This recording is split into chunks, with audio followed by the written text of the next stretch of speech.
Hey everyone, welcome back to commerce की नगरी। आज का जो हमारा टॉपिक है वो मोस्ट इंपॉर्टेंट टॉपिक है, क्योंकि हमारा जो चैप्टर चल रहा है वो चल रहा है डिसॉल्यूशन ऑफ पार्टनर फॉर्म। और आज हम इस चैप्टर की जनरल एंट्रीज करेंगे, क्योंकि हमारे पास general entry most important topic है। सीबीएसई बोर्ड के अंदर लगातार 5-6 साल से डिसॉल्यूशन ऑफ पार्टनर फॉर्म की जनरल एंट्री भी आ रही है। तो चलिए स्टार्ट करते हैं। हमारे पास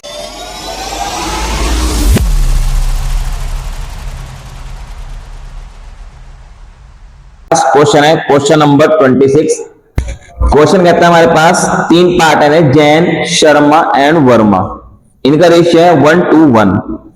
31 मार्च 2018 को हम अपने फॉर्म को डिसॉल्व करते हैं और ये कहता है शर्मा को हमने एक जिम्मेदारी दी डिसॉल्यूशन को कराने की।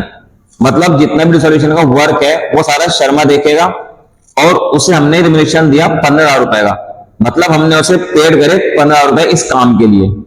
अब हमारे पास इसकी एंट्री क्या होगी? तो मेरे पास अब से पहले जितने भी हमने चैप्टर किए वो थे डिसॉल्यूशन ऑफ पार्टनरशिप के, और ये है डिसॉल्यूशन ऑफ पार्टनर फॉर्म। तो यहाँ पे हमारे पास कुछ भी आएगा या कुछ भी जाएगा वो सब हम ग्रहण अकाउंट के अंदर में करेंगे। हमारे पास हमने पेड करा शर्मा को, कितना पेड करा? 15,000।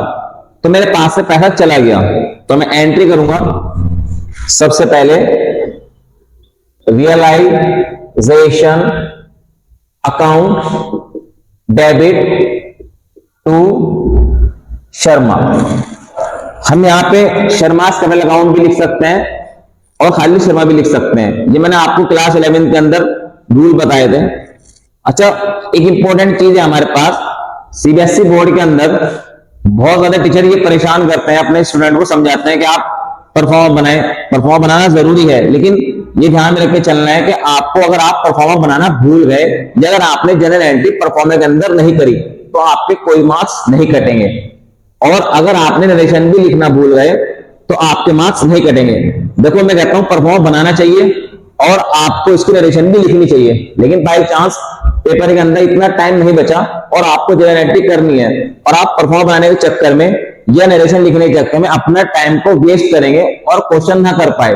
तो ऐसा नहीं करना, आपको एंट्री कर देनी है, नरेशन की जगह छोड़ देनी है। अगर टाइम लगेगा तो आप नरेशन लिख देना और अगर टाइम नहीं लगा तो आप नरेशन छोड़ देना, आपके मार्क्स नहीं कटेंगे। एंट्री सही होनी चाहिए। तो अब पहली एंट्री क्या गई? हमने 15,000 रुपए रिम्यूनरेशन के मतलब सैलरी के पेड करे शर्मा को। तो पहली entry relation account debit to Sharma. कितने पेड करे हमने? 15,000।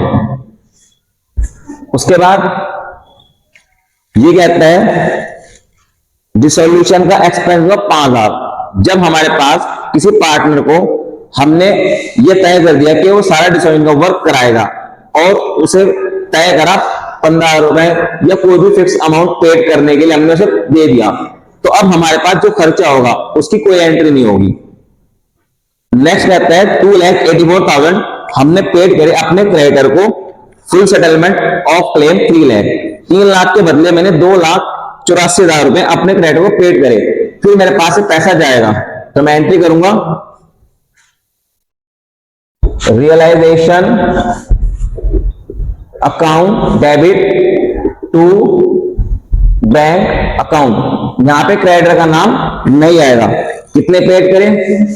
2,84,000।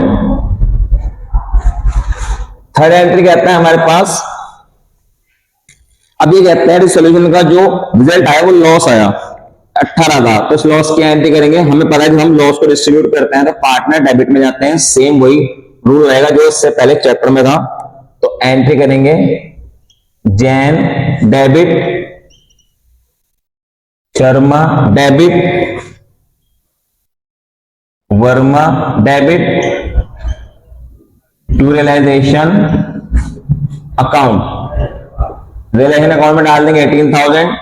रेशियो हमारे पास है 1:1, तो आ जाएगा हमारे पास 4,500, 9,000 एंड 4,500। इसके बाद सारी रिलेशन लिख देंगे।